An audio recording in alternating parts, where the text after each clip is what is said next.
সীমান্ত টপকে অবৈধভাবে ভারতে প্রবেশ, পুলিশের জালে সন্দেহজনক দুই বাংলাদেশি।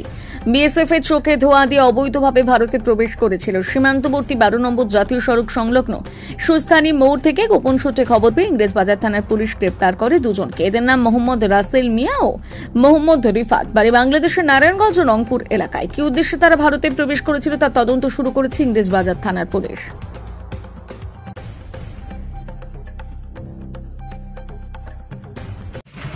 বলছি, তোমরা কতদিন ধরে ছিল এখানে? 10-12 দিন। কোন বর্ডার দিয়ে এসেছিল? বর্ডারের নাম জানি না। কে পার করেছিল? বাংলাদেশের একজন সৈয়দ মাহমুদ গনি। কি কাজের জন্য? না, আমাকে ইলেকট্রিক কাজ দিবে বলছে। এখানে তোমার কোনো আত্মীয় স্বজন আছে? না না, এখানে কোনো আত্মীয় স্বজন নাই বলেই সারেন্ডার করেছে।